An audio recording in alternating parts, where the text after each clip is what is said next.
Module C. Working Methodologies for Community Leaders in Disaster Risk Management.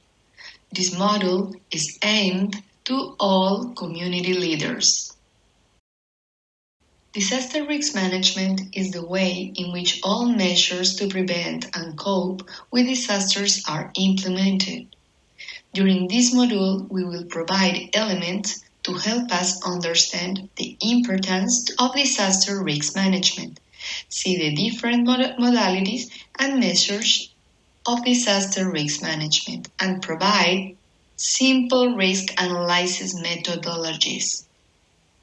In the event of a disaster, all members of a community, especially those who are poorer, more vulnerable to hazard, and more at risk, will be at greater risk and should be better able to prevent or cope with disasters as far as possible. Let us remember that for a community risk management policy to be effective, it must involve both the local administration and the community. Disaster risk management must be worked on in a joint, articulated, and inclusive manner among all development actors, from all levels of government, from the national to the local level, and by society in general.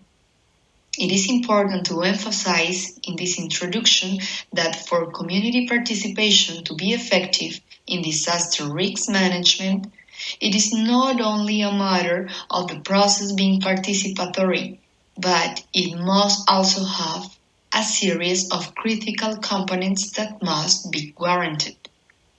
Ownership of the process by its actors, from its designs to its management. The community is involved in decision-making processes that concern them, and decision-making mechanisms should represent all community groups and interests.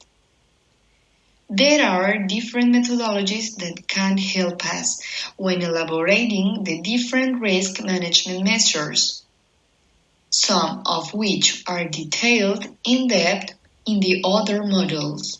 Community emergency and or disaster response plans, school disaster risk management plans, among others. A fundamental and common issue in many processes is risk analysis. Risk analysis is a participatory mechanism that aims to facilitate a process where the community collectively determine what its risk factors are, with the vocation of working on them in order to control or reduce them. It includes three main aspects. 1. A review of the characteristics of the hazard, such as their location or intensity. 2. An assessment of the potential impact in relation to frequency and likelihood. And 3. An analysis of the degree of vulnerability and capacity. It is important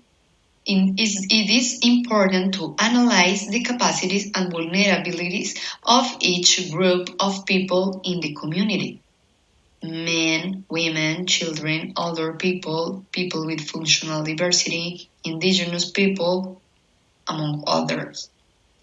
It's very common for vulnerabilities to be identified more easily than capacities. We must make an effort to identify capacities as well,